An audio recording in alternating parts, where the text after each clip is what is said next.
Merhaba arkadaşlar, örgü kanalıma hoş geldiniz. Bugün yine hem kolay hem de güzel bir minik bebek kazağı yaptım. Anlatımını sizlerle paylaşmak istiyorum. Ben bugün bu kazak anlatımını 3 aylık bebek ölçüsünde yapıyorum arkadaşlar. Siz isterseniz bu başlama zincir sayısını daha fazla yaparak istediğiniz yaş çocuklarınız için yapabilirsiniz. Nasıl büyük başlayacağınızı ve yapacağınızı videonun içerisinde anlatıyorum size. Kazağın örgüsüne iki parça olarak başlıyoruz. Ön bölümü ve arka bölümü ayrı ayrı örüyoruz. Daha sonra omuzlardan ve yanlardan birleştiriyoruz. Arka görüntüsü de bu şekilde bakın. Çok kolay arkadaşlar. Bir günde örüp bitirebileceğiniz güzel bir kazak. Kazağın örgüsünde iplik olarak ben bu ipliği kullandım. İpliğin etiketi yok arkadaşlar. Elimde olan bir iplikti. Nako Astra markalı bir iplik olduğunu düşünüyorum. Nako Astra markalı bir iplik.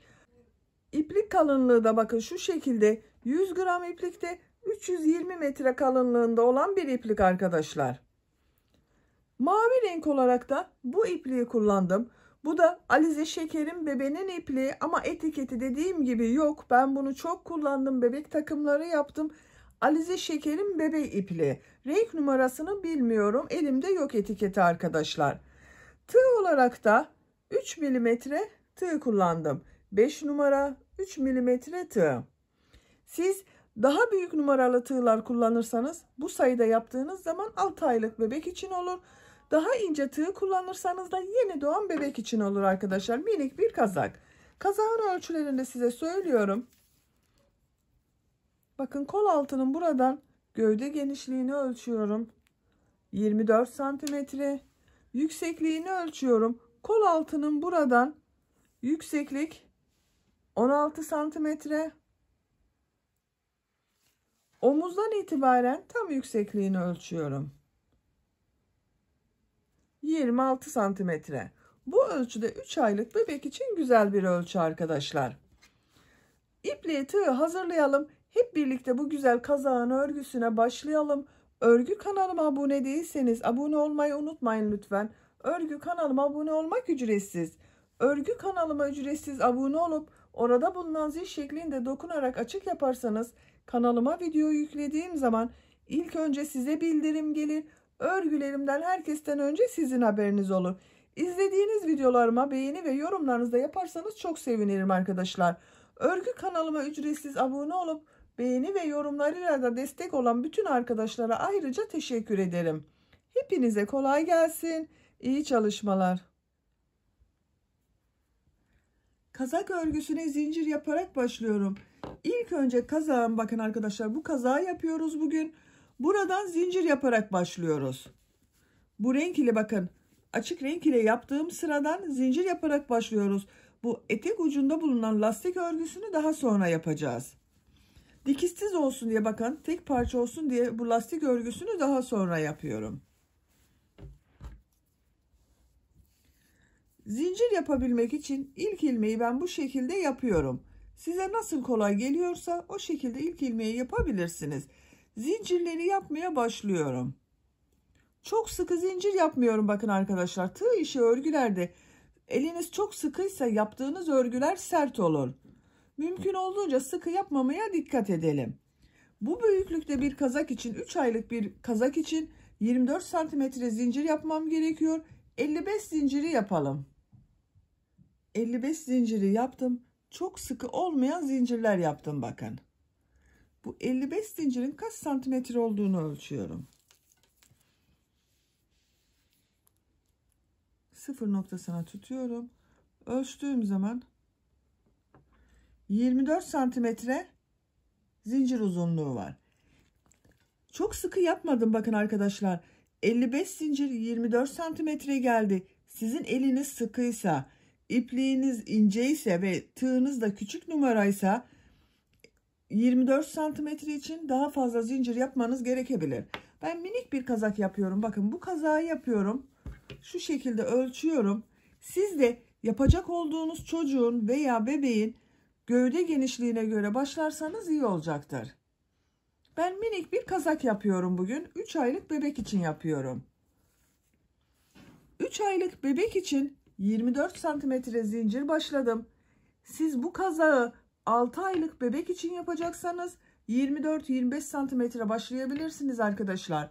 Siz bu kazağı 1 yaş çocuk için yapıyorsanız 25-29 santimetre arasında zincir başlayabilirsiniz. 1,5 yaşında 18 aylık bebek için yapıyorsanız da 30 santimetre zincir ile başlayabilirsiniz. 2 yaş çocuklar için 31 santimetre, 4 yaş çocuklar için de 32 santimetre iyi olacaktır. 5 yaş çocuk için 34 santimetre, 6 yaş çocuk için de 36 santimetre olarak bu başlangıç zincirini yaparsanız iyi olur arkadaşlar. Size söylemiş olduğum bu santimetre ölçüleri standart ölçüler arkadaşlar.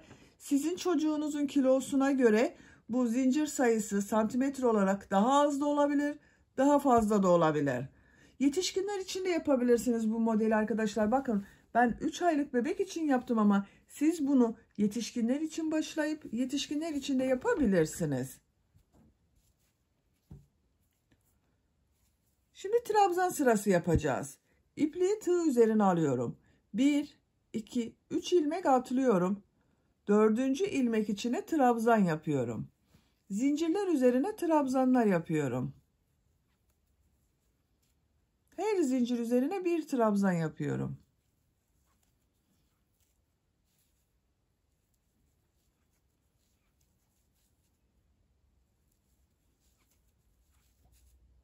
Sıra sonuna kadar devam edelim.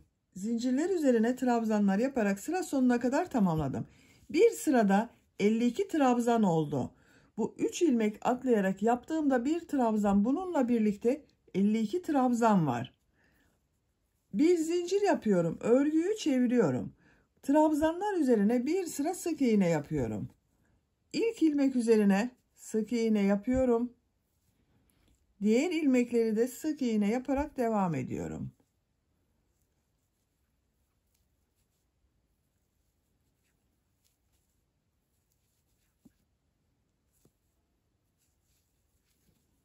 Sıra sonuna kadar devam edelim. Bir sıra sık iğne yaparak sıra sonuna kadar tamamladım. Bakın arkadaşlar, trabzanın üzerinden bir sıra sık iğne yaptım. Son ilmeği bakın, bu 3 ilmek atlayarak yaptığım bir trabzan vardı. Bu son zincirin üzerine, ilmek atladığım zincir üzerine sık iğne yapıyorum. Bir sırada toplam 52 sık iğne var. Model bölümüne geçiyorum. 1-2 sıra model yapmak istiyorum arkadaşlar. Siz isterseniz kendi rengiyle devam edebilirsiniz. Ben bu renk ile model yapıyorum bakın.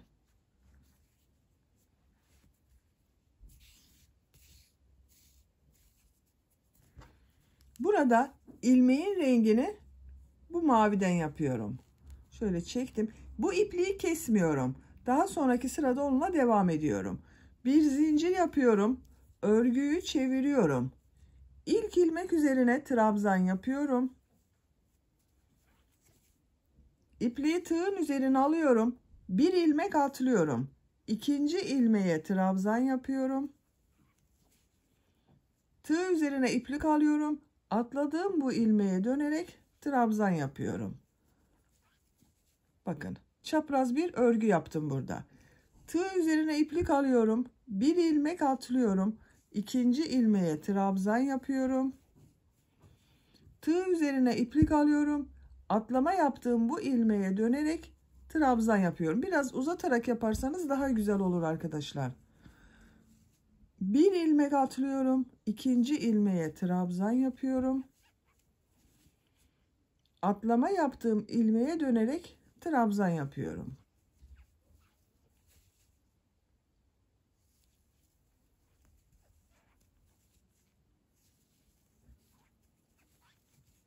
Bakın, bu şekilde model yapıyoruz. Sıra sonuna kadar devam edelim. Modelleri yaparak sıra sonuna kadar tamamladım. Bakın arkadaşlar, görüntüsü böyle. Sıra sonunda bir ilmek kaldı. Bu ilmeğin üzerine bir trabzan yapıyorum. Sıra başında da bakın, ilk ilmeği bir trabzan yaptım. 2 ve 3. ilmeklerde model yaptım. Burada da sıra sonunda bir trabzan oldu. Bir zincir yapıyorum. Örgüyü çeviriyorum. Bu modellerin üzerine bir sıra sık iğne yapıyorum. Bakın ilk ilmek üzerine sık iğne yapıyorum.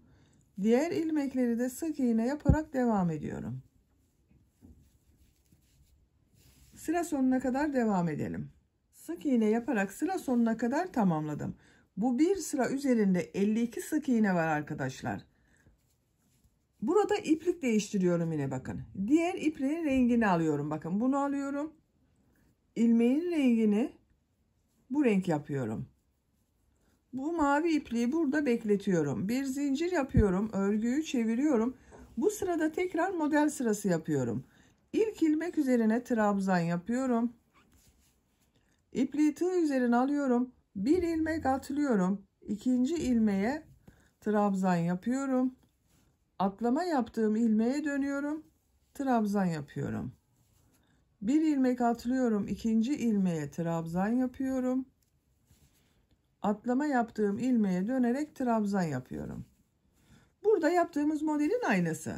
Sıra sonuna kadar devam edelim. Model sırasını sıra sonuna kadar yaptım. Son ilmeğin üzerine yine bir trabzan yapıyorum. Bir zincir yapıyorum, örgüyü çeviriyorum. Bir sıra sık iğne yapıyorum arkadaşlar. İlk ilmek üzerine sık iğne yapıyorum. Diğer ilmekleri de sık iğne yaparak devam ediyorum. Sıra sonuna kadar devam edelim. Sıra sonuna kadar bir sıra sık iğneyi yaptım. Bu bir sıra üzerinde 52 sık iğne var arkadaşlar. Değişmedi bakın. Burada ipliğin rengini değiştiriyorum. Bunu bekletiyorum. Mavi renkli ipliğimi alıyorum. İlmeğin rengini mavi yaptım bakın. Bir zincir yapıyorum. Örgüyü çeviriyorum. Mavi renk ile model yapıyorum.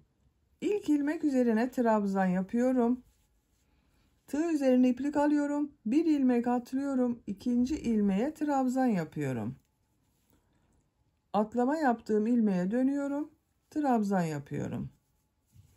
Bir ilmek atlıyorum. Trabzan yapıyorum. Atlama yaptığım ilmeğe dönerek trabzan yapıyorum.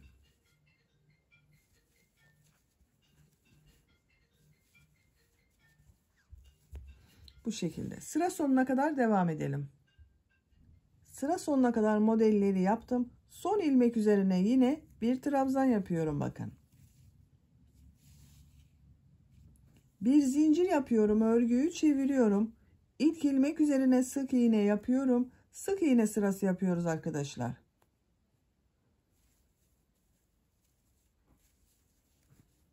Sıra sonuna kadar devam edelim. Sıra sonuna kadar sık iğneler yaparak tamamladım. Son ilmeği de sık iğne yaptım. Bir sıra üzerinde 52 sık iğne var arkadaşlar. İpliğin rengini değiştiriyorum. Model sırasını burada bitiriyorum. Bu sıradan itibaren bu renk ile trabzan sırası yapıyorum. Bir zincir yaptım. Bakın bu ipliği kesiyorum.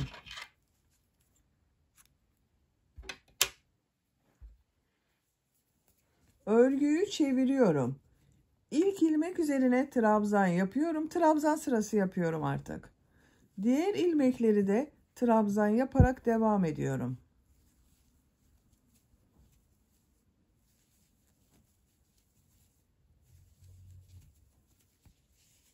Bakın bu şekilde arkadaşlar.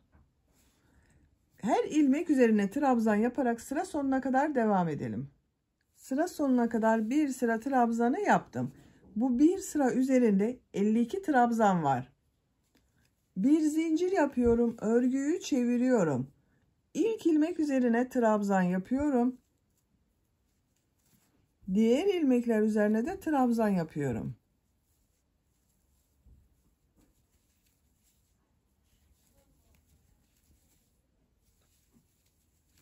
Bakın arkadaşlar. Artık kazağın örgüsü trabzanlar yaparak devam edecek. Kol altını yapacağımız yere kadar, sizin yapacağınız bebeğin büyüklüğüne göre bu sıra sayısı değişecektir. Kol altını yapacağımız yere kadar trabzanlar yaparak devam edelim. Trabzan sırası yaparak kol altını yapacağım yere kadar tamamladım. Ben bugün 3 aylık bir bebek için yapıyorum arkadaşlar. Minik bir kazak yapıyorum. 11 sıra olarak yaptım. Bakın sayıyorum. 1, 2, 3, 4, 5, 6, 7, 8, 9, 10, 11. 11 sıra trabzan sırası oldu. Sizin yapacak olduğunuz bebeğin büyüklüğüne göre daha fazla sıra yapabilirsiniz. Santimetre olarak da ölçüyorum. Bakın şu şekilde ölçüyorum. 14 santimetre yükseklik var. 3 aylık bebek için kol altına kadar olan yükseklik 14 santimetre güzel bir ölçü. Standart bebek ölçülerinde bu kol altına kadar olacak olan ölçüleri size söylüyorum. 3 aylık için 12-14 santimetre yükseklik iyi gelecektir. Ben 14 santimetre yaptım. 6 aylık bebek için 16-18 santimetre arkadaşlar.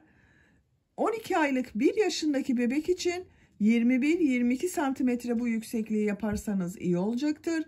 1,5 yaş yani 18 ay içinde 22 santimetre yükseklik yapmanız iyi olacaktır.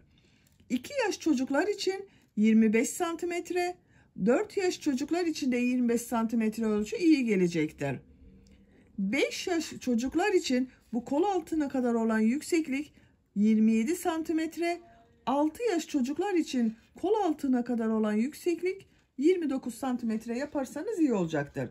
Elinizin sıklığına göre yapacak olduğunuz sıra sayıları değişecektir arkadaşlar. O yüzden santimetre olarak standart ölçüleri size söylüyorum. Bu sıradan itibaren kol kesimi yapıyorum. Bir zincir yapıyorum. Örgüyü çeviriyorum. İlk 4 ilmeği ilmek kaydırması yapıyorum. Bakın bunu atlıyorum. İkinci ilmeğe ilmek kaydırması yapıyorum. Üçüncü ilmeğe ilmek kaydırması yapıyorum. Dördüncü ilmeğe ilmek kaydırması yapıyorum. 4 ilmeğe ilmek kaydırması yaptım. Kesme yaptım bakın burada. Bir zincir yapıyorum. Bu 2 ilmeği birlikte trabzan yapıyorum.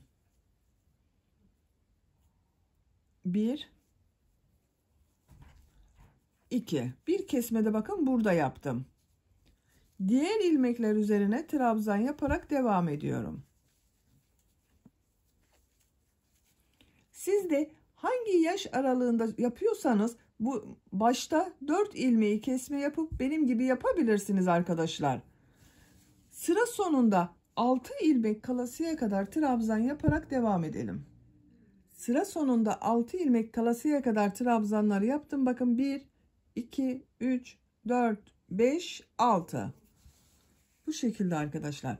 Burada bakın 2 ilmeği birlikte trabzan yaparak kesme yaptım. Sıra sonunda da bu 2 ilmek üzerine 2 trabzanı birlikte yaparak kesme yapıyorum. Sıra sonunda 1, 2, 3, 4 ilmek kaldı. Buradan geriye dönüyorum. Bir zincir yapıyorum. Örgüyü çeviriyorum. Bu sırada yine bir kesme yapıyorum bakın. Bu ilk ilmek üzerine bir trabzan yapıyor gibi çıkardım. Bekletiyorum. Tığ üzerine iplik alıyorum. İkinci ilmekten de trabzan yapıyor gibi bakın çıkardım. Birlikte yapıyorum. Diğer ilmekler üzerine birer defa trabzan yapıyorum.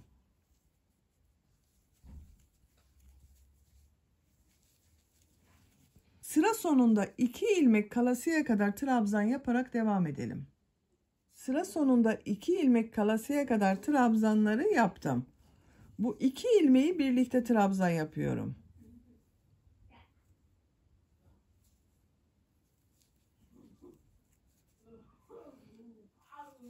Bakın bu şekilde oldu. Kesmeleri burada bitirdim arkadaşlar. 5 ilmek ilk sırada burada kesme yaptım. 5 ilmek burada. Bu sırada da bir burada, bir burada, 6 burada, 6 burada kesme yaptım. Toplam 12 kesme yaptık arkadaşlar. Bu sıra bir sırada 40 ilmek olması gerekiyor. Kesmeleri burada bitirdim. Siz de benimle aynı ölçüde yapıyorsanız veya 1 yaşına kadar olan çocuklar için yapıyorsanız 6 aylık için, 12 aylık için, 18 aylık için de benimle aynı sayıda kesme yapmanız yeterli olacaktır. 2 yaşından büyük çocuklar için bir sıra daha kesme yapın. Birer tane, bir burada, bir burada arkadaşlar. 4-5 yaş çocuklar için de bir sıra daha yapın. 2 burada, 2 burada kesme yapın. O zaman ölçünüz iyi olacaktır. Bir zincir yapıyorum, örgüyü çeviriyorum. İlk ilmek üzerine trabzan yapıyorum. Bakın artık kesme yapmıyorum. Her ilmek üzerine bir trabzan yapıyorum.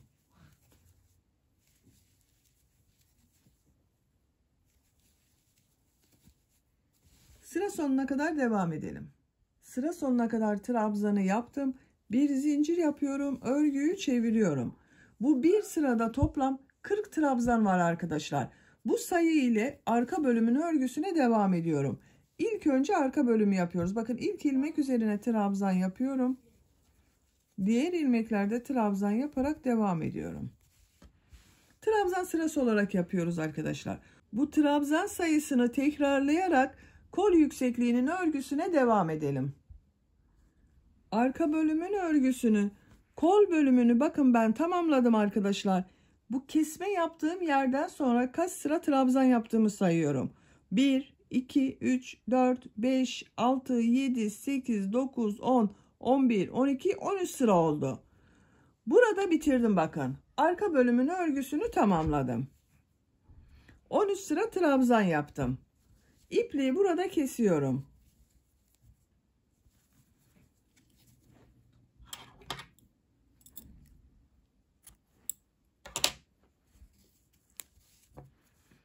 Arka bölümün örgüsünü tamamladık.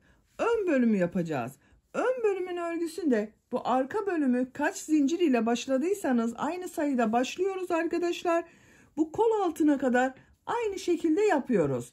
Kaç sıra yaptıysanız model bölümünü aynı yapıyoruz. Trabzanları aynı yapıyoruz. İlk ilmeği şu şekilde yapıyorum. Zincirleri yapmaya başlıyorum. Yine çok sıkı zincirler yapmayalım. 55 zinciri yapalım. 55 zinciri yaptım. Arka bölümde de 55 zincir yaptım. Ön bölüm için de 55 zincir yaptım arkadaşlar. İpliği tığın üzerine alıyorum. 3 ilmek atlıyorum. 1, 2, 3, 4. ilmek içine trabzan yapıyorum. Trabzan sırası yapıyoruz.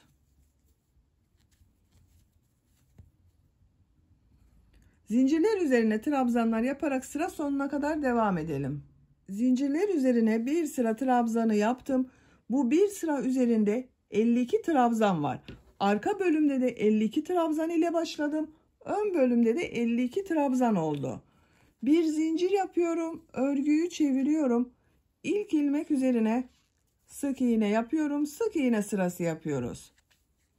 Bakın arka bölümde de aynı yaptım. Bir trabzan, bir sıra sık iğne yaptım. Sonra bu renk ile modele başladım. Sıra sonuna kadar sık iğneler yaparak devam edelim. Trabzanlar üzerine sık iğne sırası yaparak sıra sonuna kadar tamamladım. Bu 3 ilmek atladığım bakın zincirlerin son ilmek üzerine de bir sık iğne yapıyorum. Bu bir sırada 52 sık iğne var arkadaşlar. Aynı bu arka bölümde yaptığımız gibi. Burada bu renk ile model başlıyorum. Aynı burada yaptığımız gibi bakın. İlmeğin rengini mavi yapıyorum. Bir zincir yapıyorum. Örgüyü çeviriyorum. İlk ilmek üzerine trabzan yapıyorum. Bir ilmek atlıyorum. İkinci ilmeğe trabzan yapıyorum. Atlama yaptığım ilmeğe dönerek trabzan yapıyorum. Bir ilmek atlıyorum. İkinci ilmeğe trabzan yapıyorum. Atlama yaptığım ilmeğe dönerek trabzan yapıyorum.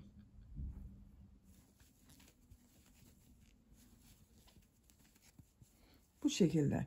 Sıra sonuna kadar gidelim. Sıra sonunda bir zincir yapıp geriye dönelim. Sık iğne yapalım. Bu arka bölümün aynısı oluyor. Bu kol altına kadar kaç sıra yaptıysanız ön bölümün örgüsünde kol altına kadar tamamlayalım gelelim. Ön bölümün örgülerinde bakın aynı sayıda başladım. Aynı işlemleri yaptım. Arka bölümde ne yaptıysam ön bölümde de aynısını yaptım. Bu ön bölümde de bakın 1, 2, 3, 4, 5, 6, 7, 8, 9, 10, 11 sıra yaptım kol altına kadar arkadaşlar. Arka bölümde de 11 sıraydı bakın. 1, 2, 3, 4, 5, 6, 7, 8, 9, 10, 11. Şimdi ön bölümde kol kesimi yapacağız. Yaka kesimini bir sonraki sırada başlıyorum. Kol kesimlerinde bu arka bölümün Kol kesimlerini kaç tane yaptıysanız aynısını yapacağız.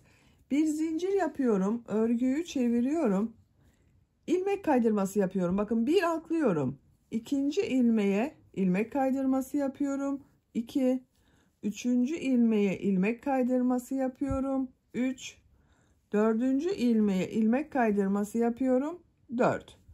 Bir zincir yapıyorum, 2 ilmeği birlikte trabzan yapıyorum. Bakın çıkarmıyorum, bekletiyorum. Bir sonraki ilmekten de trabzan yapıyor gibi aldım. 2 ilmeği birlikte yaptım. Diğer ilmekler üzerine trabzan yaparak devam ediyorum.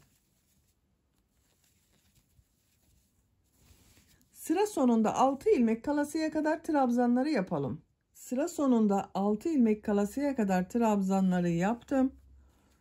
1, 2, 3, 4, 5, 6.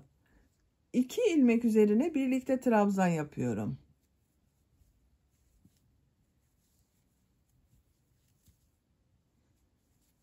Bakın arkadaşlar. 4 burada, 4 burada kesme yaptım. 1 burada, 1 burada da birlikte yaparak kesme yaptım. Toplam 10 kesme yaptık arkadaşlar. 5 burada, 5 burada kesme oldu. Bu bir sıra üzerinde 42 ilmek var. Burada yakayı işaretliyorum bakın.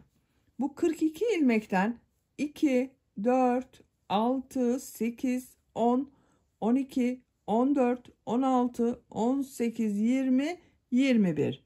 21.'ye işaret yapıyorum. Bakın 21. trabzanın üzerine işaret yaptım. Buradan da sayıyorum bakın. 1, 2, 3, 4, 5, 6, 7, 8, 9, 10, 11, 12, 13, 14, 15, 16, 17, 18, 19, 20, 21. Buraya da işaret yapıyorum. Bakın 2 işareti yaptım. Her iki tarafta 21 var. 21.'lere işaret yaptım. Yaka kesiminde bakın burada kesme yapacağız. Bu sırada bir sıra daha kesme yapıyorum. Arka bölümde de 2 sıra birlikte trabzan yaptım. Burada da aynısını yapıyorum. Bir zincir yapıyorum. Örgüyü çeviriyorum. İlk 2 ilmek üzerine birlikte trabzan yapıyorum.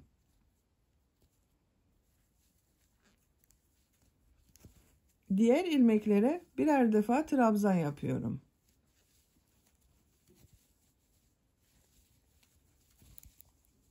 Bu işaret yaptığım yerden 2 ilmek öncesine kadar trabzanları yapalım.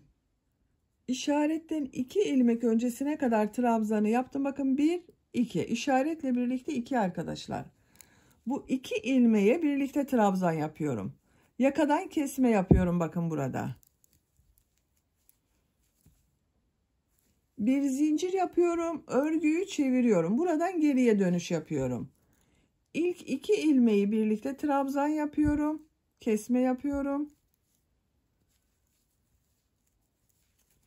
Bakın bu sırada kolda ve yakada kesme yaptım. Artık kol tarafından kesme yapmıyorum. Burada da yapmadım arkadaşlar. Bakın bu atlama yaptığım yerden sonra 2 sırada kesme yaptım. Sonra düz devam ettim. Bu sıradan itibaren kol tarafı da düz devam edecek. Yakadan kesmeler yapacağız. Her sırada yakadan bir ilmek kesmesi yapıyorum. Trabzan yapıyorum. Sıra sonuna kadar trabzan yaparak devam edelim. Sıra sonuna kadar trabzanı yaptım. Sıra sonunda bakın kesme yapmadım. Son ilmek üzerine trabzan yaptım. Bu bir sırada 18 ilmek var arkadaşlar. Sayıyorum bakın. 2, 4, 6, 8, 10, 12, 14, 16, 18. Bir zincir yapıyorum. Örgüyü çeviriyorum. Kesme yapmıyorum. İlk ilmek üzerine trabzan yapıyorum. Kol tarafı artık düz devam edecek. Diğer ilmeklere trabzan yapıyorum. Yaka kesimine kadar her ilmek üzerine bir trabzan yapıyorum. Yaka tarafında 2 ilmeği birlikte keseceğiz.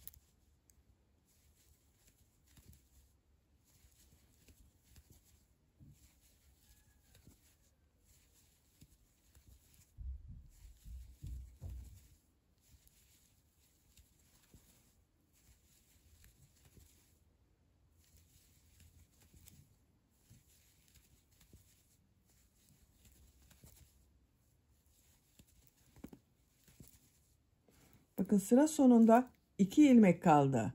Bu 2 ilmeği birlikte kesiyorum.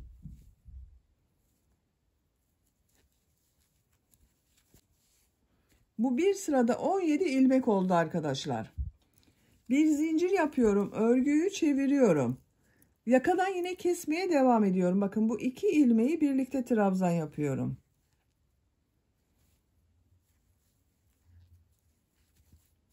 Diğer ilmeklere birer defa trabzan yapıyorum. Sıra sonuna kadar devam edelim. Sıra sonuna kadar trabzanları yaptım. Bir zincir yapıyorum, örgüyü çeviriyorum. İlk ilmek üzerine trabzan yapıyorum. Diğer ilmekler üzerine de trabzan yaparak devam ediyorum. Sıra sonunda 2 ilmek kalasıya kadar devam edelim. Sıra sonunda 2 ilmek kalasıya kadar trabzanı yaptım. Bu 2 ilmeği birlikte trabzan yapıyorum.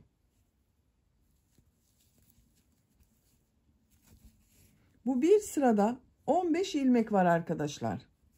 Bir zincir yapıyorum, örgüyü çeviriyorum. İlk 2 ilmeği birlikte yapıyorum. Her sırada bir ilmek eksiliyor. Bakın yakadan her sırada kesme yapıyoruz. Burada bulunan ilmek sayısı her sırada bir ilmek eksiliyor. Diğer ilmekler üzerine birer defa trabzan yapıyorum. Sıra sonuna kadar devam edelim. Sıra sonuna kadar trabzanı yaptım. Bir zincir yapıyorum, örgüyü çeviriyorum. Kol tarafından kesme yapmıyorum. İlk ilmek üzerine trabzan yapıyorum. Diğer ilmekler üzerine birer defa trabzan yapıyorum. Sıra sonunda 2 ilmek kalasıya kadar trabzanları yapıyorum.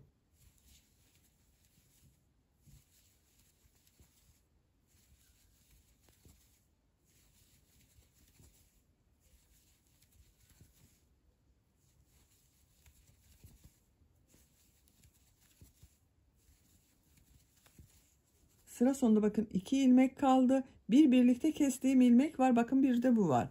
2 ilmeği birlikte trabzan yapıyorum. Bir zincir yapıyorum, örgüyü çeviriyorum. İlk 2 ilmeği birlikte trabzan yaparak kesme yapıyorum. Diğer ilmeklere birer defa trabzan yapıyorum. Sıra sonuna kadar devam edelim. Sıra sonuna kadar tamamladım. Bir zincir yapıyorum, örgüyü çeviriyorum. İlk ilmek üzerine trabzan yapıyorum. Kesme yapmadım. Diğer ilmekleri de trabzan yapıyorum. Bakın kol tarafından kesme yapmıyorum arkadaşlar. Tekrar söylüyorum. Yakada 2 ilmek kalasıya kadar trabzanları yapıyorum.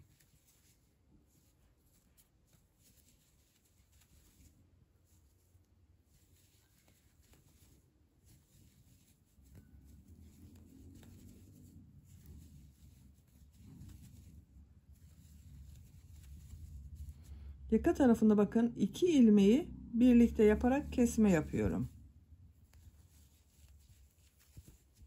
Bir zincir yapıyorum, örgüyü çeviriyorum. 1-2 ilmeği birlikte kesme yapıyorum.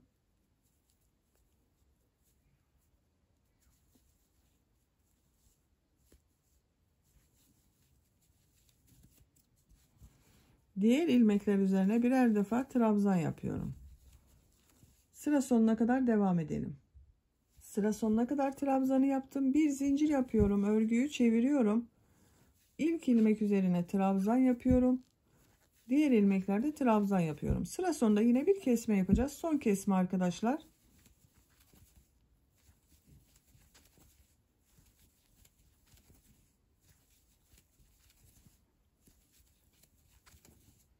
Bakın son 2 ilmeği birlikte yapıyorum. Bir zincir yapıyorum, örgüyü çeviriyorum. İlk ilmek üzerine trabzan yapıyorum. Diğer ilmekleri de trabzan yaparak devam ediyorum.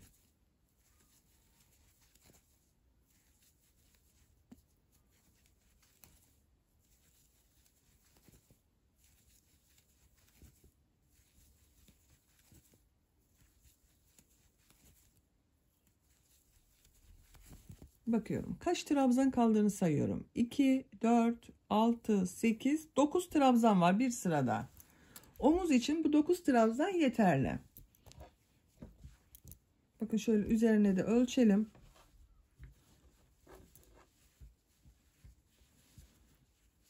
Arka bölümle birleştirdiğimiz zaman yakanın görüntüsü böyle arkadaşlar.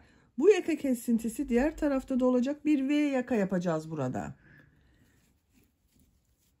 İpliği burada kesiyorum. İsterseniz birleştirebilirsiniz de ama ben şaşıran arkadaşlar olabilir diye ipliği kesiyorum arkadaşlar.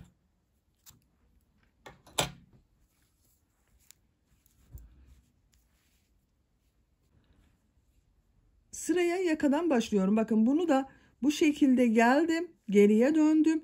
Geliş yönüne göre bu yakada işaret yaptığım yerden başlıyorum. İpliği bir defa bağlıyorum. Buradan bir ilmek yapıyorum. İşaretli yerden bir zincir yaptım, sağlamlaştırdım. Bakın bu ilmek ile bunu birlikte yapmam gerekiyor. Bunu atlıyorum. Bu ilk ilmek içine trabzan yapıyorum. Burada bir kesme yaptım. Diğer ilmekleri de trabzan yaparak devam ediyorum. Sıra sonunda 2 ilmek kalasıya kadar devam edelim. Kol tarafından bir kesme yapacağız. Bakın burada da yaka kesimi yaptığım sırada kesme yaptım. Kol tarafından burada da bir kesme yapıyorum. 2 ilmek kalasıya kadar trabzanları yapalım. Sıra sonunda 2 ilmek kalasıya kadar trabzanları yaptım. Burada kesme yapıyorum. Bakın 2 ilmeği birlikte yapıyorum. Kol tarafından son kesme arkadaşlar. Artık kol tarafını düz devam edeceğiz. Bir zincir yapıyorum. Örgüyü çeviriyorum. İlk ilmek üzerine trabzan yapıyorum. Bakın kesme yapmadım. Diğer ilmekleri de trabzan yaparak devam ediyorum. Sıra sonunda 2 ilmek kalasıya kadar devam edelim. Sıra sonunda 2 ilmek kalasıya kadar trabzanı yaptım. Bu 2 ilmeği birlikte yapıyorum. Bakın yaka tarafı. Bir zincir yapıyorum. Örgüyü çeviriyorum. İlk 2 ilmeği birlikte yapıyorum. Kesme yapıyorum.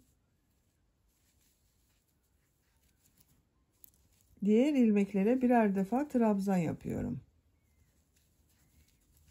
Sıra sonuna kadar devam edelim. Sıra sonuna kadar yaptım. Sıra sonunda kesme yapmadım. Bakın kol tarafından arkadaşlar. Son ilmeği de trabzanı yaptım. Bir zincir yapıyorum. Örgüyü çeviriyorum. İlk ilmek üzerine trabzan yapıyorum. Diğer ilmekleri de birer defa trabzan yapıyorum. Yaka tarafından 2 ilmek kalasıya kadar devam edelim. 2 ilmek kalasıya kadar trabzanı yaptım. Yaka tarafından bu 2 ilmeği birlikte yapıyorum.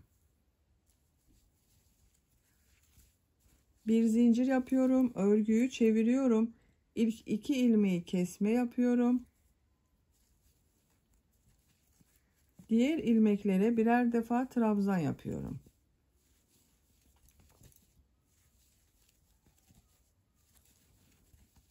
Bu şekilde. Bakın yakanın şekline bakalım. Bu yakanın şekli gibi oluyor. Yaka tarafından her sırada bir ilmek kesmesi yapıyoruz. Ben bunu 9 trabzan kalasıya kadar kesme yaptım. Bunu da aynı şekilde yapacağız arkadaşlar. Burada 9 trabzan kalasıya kadar yaka tarafından birer defa kesme yaparak bu ön bölümün tarafında tamamlayalım. Ön bölümün diğer tarafında bakın burada 9 trabzan kalasıya kadar kesme yaptım. 2, 4, 6, 8, 9 bir sıra trabzan sırası yaptım. Burada da aynı yaptım arkadaşlar. Bakın 9 trabzan kalasıya kadar kesme yaptım. Bir sırada 9 trabzan ile trabzan sırası yaptım. Kol bölümünü aynı bu arka bölümde yaptığım gibi 13 sıraya tamamlamış olduk. Bakın arka bölüm 1, 2, 3, 4, 5, 6, 7, 8, 9, 10, 11, 12, 13. Burada da 1, 2, 3, 4, 5, 6, 7, 8, 9, 10, 11, 12, 13. Diğer tarafta da aynı. 1, 2, 3, 4, 5, 6, 7, 8, 9, 10, 11, 12, 13. İpliği burada kesiyorum. Şimdi ön ve arka bölümü birleştireceğiz.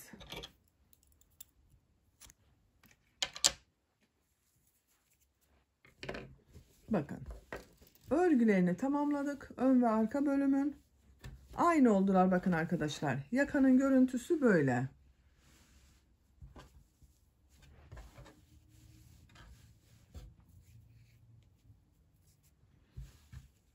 İlk önce isterseniz bu yan taraflarını birleştirelim.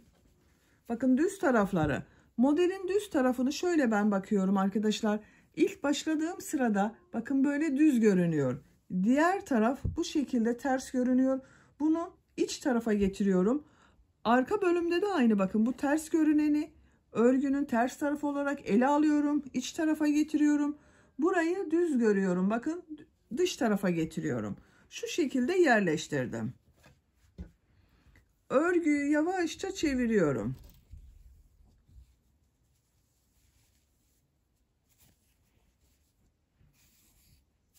İpliği alıyorum. Bakın buradan, bu uçtan ve diğer uçtan birlikte alarak içerisinden ipliği çekiyorum. Bir defa bağlasanız da olur arkadaşlar. Şu şekilde bir defa bağlıyorum. Karşılıklı ilmeklerden birer ilmek yapıyorum bakın. Bir zincir yapıyorum. Sık iğne şeklinde birleştiriyorum. Bakın. Sık iğnenin olduğu yeri karşıda sık iğneye denk getiriyorum. Sıraları şaşırmayalım. Şöyle her ilmeği karşılıklı getirerek birleştiriyorum.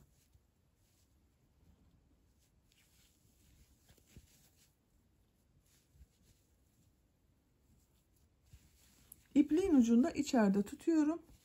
Keseceğiz şimdi onu.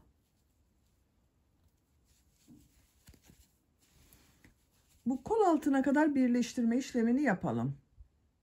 Kol altına kadar bakın sık iğne şeklinde birleştirdim. Son ilmek ile karşıdan da son ilmeği alıyorum. Son sık iğneyi yaparak birleştiriyorum. İpliği kesiyorum. Birleştirme yaptığımız yere bakalım. Bakın arkadaşlar kaydırma yapmamaya dikkat ettim. Trabzan sıraları birbirini takip ediyor. Diğer tarafı da birleştirelim. Aynı burayı yaptığım gibi sık iğne yapıyorum.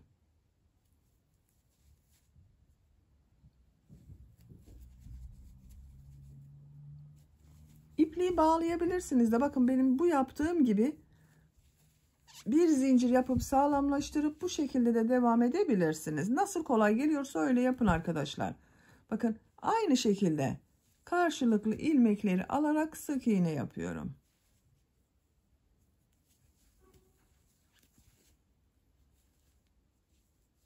Trabzan sırasında ilmekleri karşılıklı alıyorum. Sık iğne sırasında karşılıklı alıyorum. Kol altına kadar birleştirme işlemini yapalım. Diğer tarafı da bakın sık iğne olarak birleştirdim. Yan taraflarını birleştirdik. Şimdi omuz bölümlerini birleştirelim. Yine örgünün ters tarafından burada kalan bakın bu 9 trabzanı sık iğne olarak birleştiriyorum. Şuradan ilk ilmeğe tığ takıyorum. Karşıdan da ilk ilmeğe tığ takıyorum. Kol tarafından bakın. İplik aldım, çektim. Bir zincir yaptım. Bakın bir ilmek yaptım buraya. İlk ilmek içine sık iğne yapıyorum. Buradan ilk ilmeği bakın tığ takıyorum.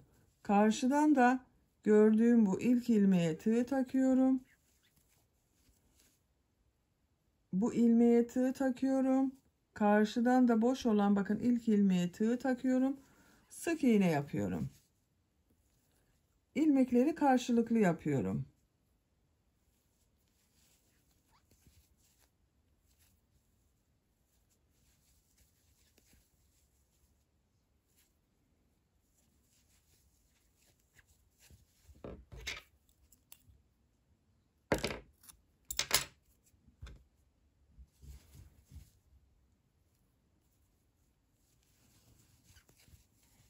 Omuz için ön bölümde 9 trabzan bıraktım. Arkadan da 9 trabzan alarak sık iğne şeklinde birleştiriyorum. Bakın. Burayı birleştirdim. İpliği kesiyorum.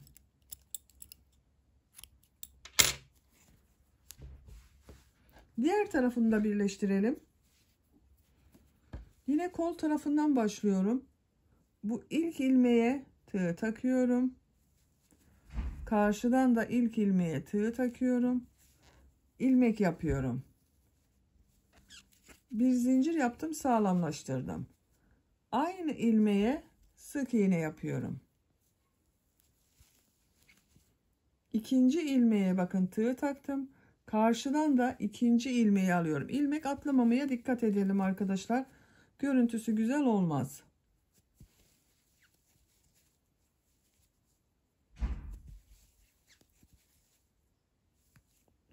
Hiç iğne kullanmadan kazağın örgüsünü yapıyoruz. Bakın birleştirmeyi de tığ ile yapıyorum.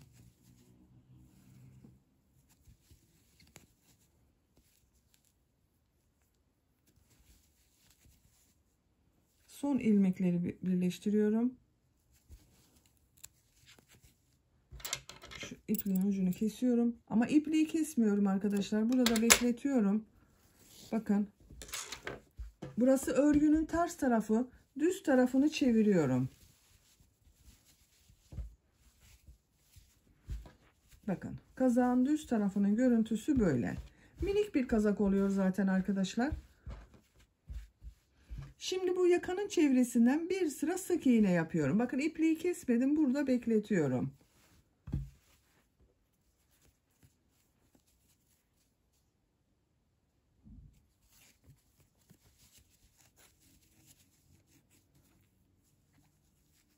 Bir zincir yapıyorum. Bu ilk ilmeğe sık iğne yapıyorum.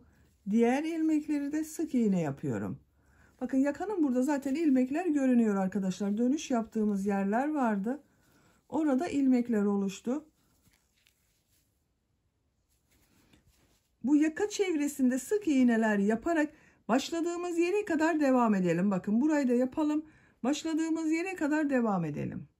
Yakanın çevresinde bir sıra sık iğne yaparak başladığım yere kadar tamamladım. Son ilmek ile ilk ilmeği ilmek kaydırma yaparak sırayı birleştiriyorum. Bakın arkadaşlar böyle oldu. İpliği kesiyorum.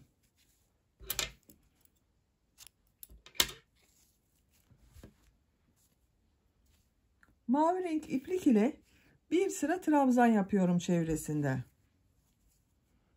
İpliği kestiğim yerden mavi renk iplik ile bir ilmek yapıyorum. 2 zincir yapıyorum. Trabzan yapıyorum. Her sık iğnenin üzerine bir trabzan yapıyorum.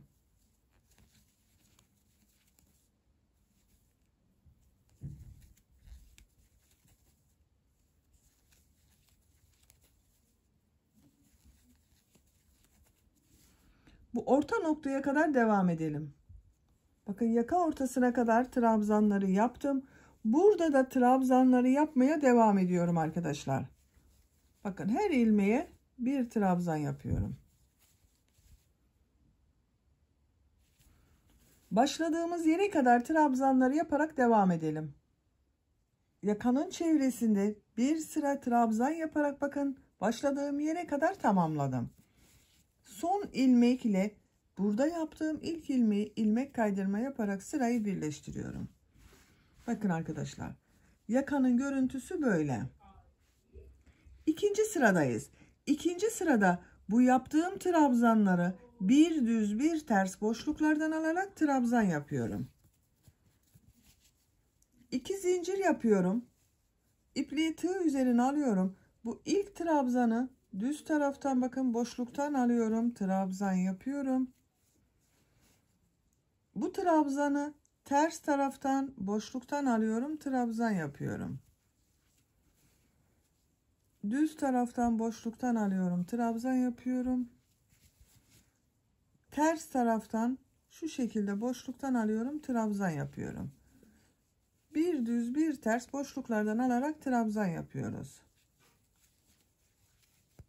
Bakın görüntüsü böyle oluyor. Bu yaka ortasına kadar devam edelim. Trabzanları bir düz bir ters boşluktan alıp trabzan yaparak bakın orta noktaya kadar geldim arkadaşlar. Burada bakın ortada, en ortada şu 2 trabzan var. 2 burada bıraktım. 2 bu tarafta bakın. 6 trabzanı işaretliyorum şu şekilde. 1, 2, 3, 4, 5, 6. Bakın en son düz taraftan boşluktan aldım trabzan yaptım trabzanı. Bu iki trabzanı ters taraftan boşluktan alıp trabzan yapacağız. Bu iki trabzanı da düz taraftan boşluktan alıp trabzan yapacağız. Ters taraftan boşluktan alıp trabzan yapacağız. Burada bir V şekli oluşsun istiyorum. Bu şekilde düz devam ederseniz buranın görüntüsü çok güzel olmuyor arkadaşlar. Bakın bu iki trabzanı ters taraftan boşluktan alıyorum. Bakın birlikte alıyorum. Trabzan yapıyorum. Ortada bulunan bu iki trabzanı da düz taraftan boşluktan alıyorum. Trabzan yapıyorum. Bu iki trabzanı ters taraftan birlikte boşluktan alıyorum.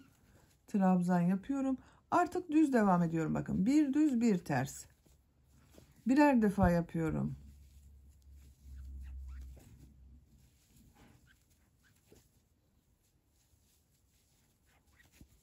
Bakın yakanın şeklini görelim. Bakın buralarda kesme şeklinde birlikte yaptığım için düzgün bir V şekli oluştu. Sıra sonuna kadar bir düz bir ters boşluktan alıp trabzan yaparak devam edelim. Sıra sonuna kadar tamamladım. Son trabzanı bakın düz taraftan boşluktan alarak trabzan yaptım. Bu ilmek ile ilk yaptığım bu ilmeği ilmek kaydırma yaparak birleştiriyorum. Sıra başında yaptığım bu iki zincir bakın ters tarafta görünen trabzan oldu. İpliği kesiyorum.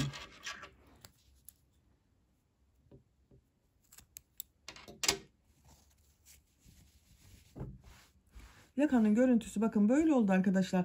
Ben bu kazağı minik bir kazak yaptığım için 2 sıra yeterli. Bakın bir sıra trabzan yaptım. İkinci sırada da trabzanları bir düz bir ters boşluktan aldım trabzan yaptım. Siz daha büyük bebekler veya çocuklar için yapıyorsanız bunu bakın ben kol ucunun birisini yaptım. Bir sıra mavi renk ile bir sıra bu renk ile bir düz bir ters boşluktan yaptım. Tekrar mavi ile devam ettim. Bunun gibi üst sıra yapabilirsiniz yakayı arkadaşlar. Ama ben dediğim gibi küçük bir kazak oluyor. 2 sıra yeterli oldu. Üçüncüyü yaparsam çok kaba olacak. Bakın görüntüsü V şeklini yaptığımız yerin görüntüsü de böyle. Bakın çok düzgün görünüyor. Şimdi kol ucunu yapalım. Bir sıra mavi renk ile trabzan sırası yapıyorum. Kol altından başlıyorum. Bakın birleştirme yaptığım şu ilmekten tığ geçirdim bir defa bağlıyorum ipliğe.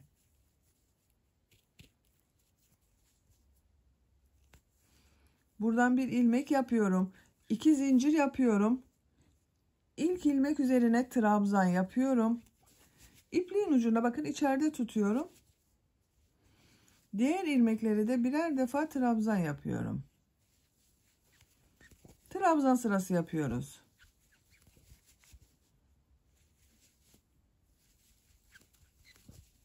Bakın bu trabzan sırası görünen yerlerde de ilmekler var arkadaşlar.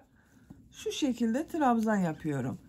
Her trabzan sırasına 2 trabzan denk gelecek şekilde yaparsanız daha düzgün görünüyor.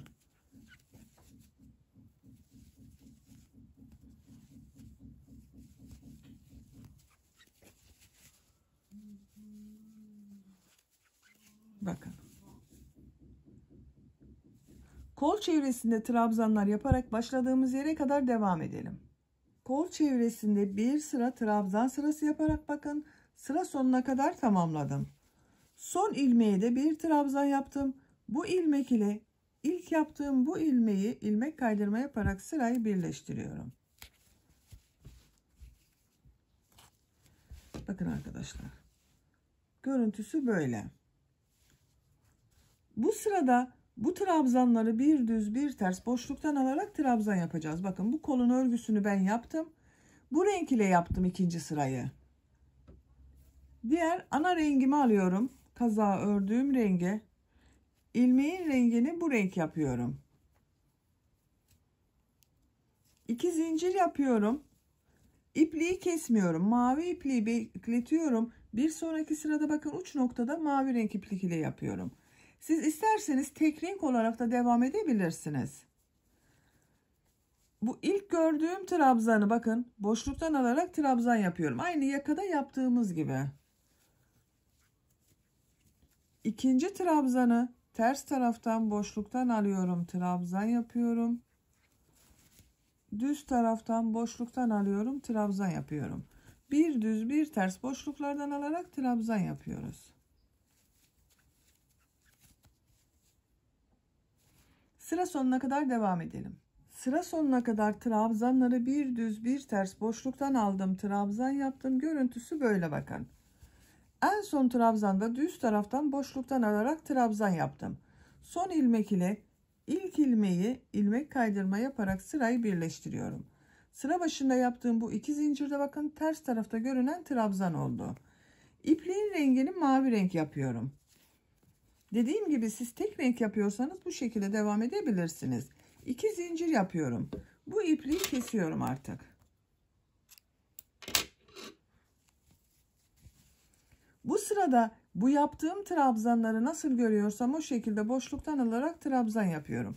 İlk trabzanı bakın düz tarafta görüyorum. Düz taraftan boşluktan alıyorum. Trabzan yapıyorum. Ters tarafta görüyorum. Ters taraftan boşluktan alıyorum. Trabzan yapıyorum. Gördüğümüz gibi boşluktan alarak trabzan yapıyoruz.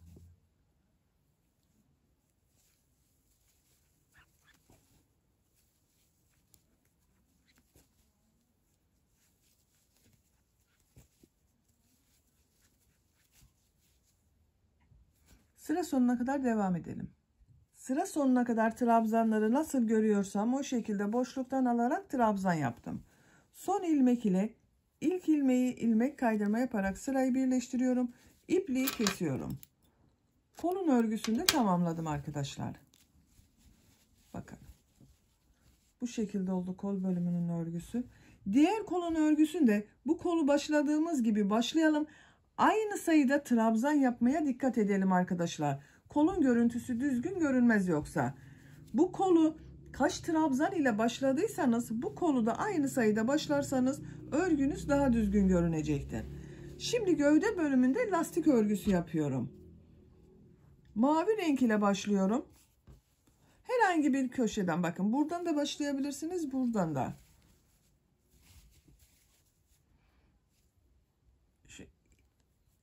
Birleştirme yaptığım ilmekten ipliği bir defa bağlıyorum.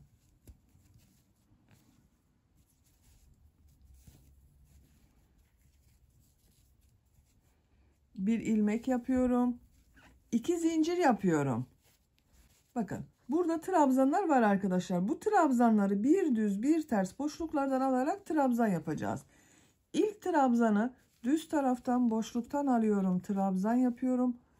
Ters taraftan boşluktan alıyorum, trabzan yapıyorum. Bir düz bir ters boşluklardan alarak trabzan yapıyoruz. Ayrıca trabzan yapmadım bakın.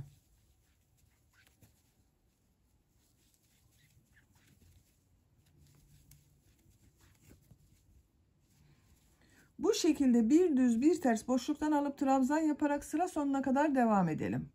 Sıra sonuna kadar trabzanları bir düz bir ters boşluktan aldım, trabzan yaptım. Bakın görüntüsü böyle oldu arkadaşlar. Bu birleştirme yaptığım yeri de bakın boşluktan alarak trabzan yaptım. Sıra sonundayım. Sıra sonunda en son bakın trabzanı ters taraftan boşluktan aldım, trabzan yaptım. Buranın düz trabzan olması gerekiyor. Şu trabzanı bakın şu şekilde burada bir trabzan yapıyorum. Boşluktan alıyorum. Düz taraftan görünen trabzan yaptım. İlk yaptığım ilmek ile ilmek kaydırma yaparak birleştiriyorum. Bu 2 zincir yaptığımda bakın ters tarafta görünen trabzan oldu. Bakın lastik bölümünün görüntüsü böyle. 2 zincir yapıyorum. Bu sırada trabzanları nasıl görüyorsam o şekilde boşluktan alarak trabzan yapıyorum. Düz tarafta gördüklerimi düz taraftan, ters tarafta gördüklerimi ters taraftan boşluktan alarak trabzan yapıyorum.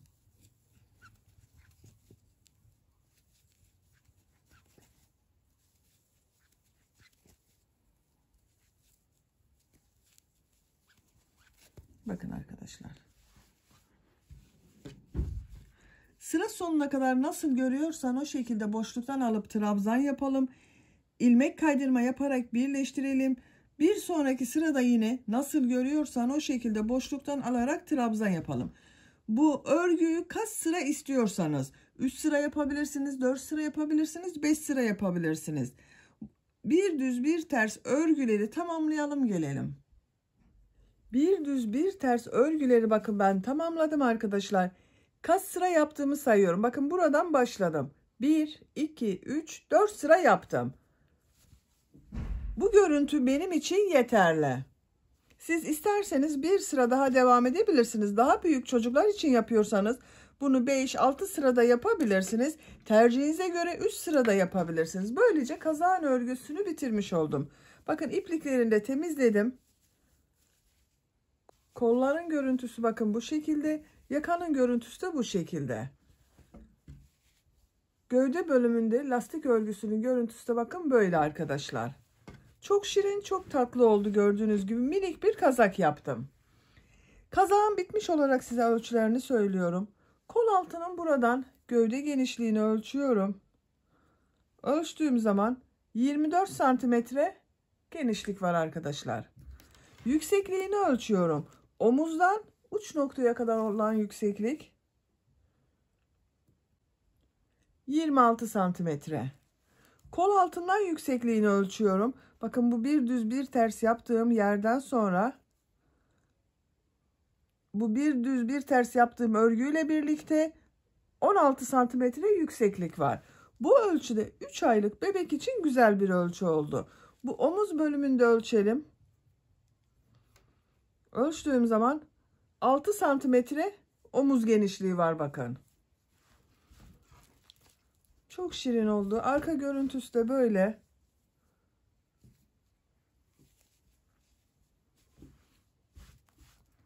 İplikten de bu kaldı arkadaşlar. Tam bir yumak iplik değildi. Biraz eksik bir iplikti. Eğer siz bu kazağı tek renk yapıyorsanız da bir iplik yetecektir. Böylece bir örgü anlatımının da sonuna gelmiş oldum. Beni dinlediğiniz ve izlediğiniz için hepinize çok teşekkür ederim. Örgü kanalıma abone değilseniz abone olmayı unutmayın lütfen. Örgü kanalıma abone olmak ücretsiz. Örgü kanalıma ücretsiz abone olup orada bulunan zil şeklinde dokunarak açık yaparsanız kanalıma video yüklediğim zaman ilk önce size bildirim gelir. Örgülerimden herkesten önce sizin haberiniz olur. İzlediğiniz videolarıma beğeni ve yorumlarınızı da yaparsanız çok sevinirim arkadaşlar. Sizlerle yeni örgülerde görüşmek dileğiyle. Hoşça kalın, sevgiyle kalın.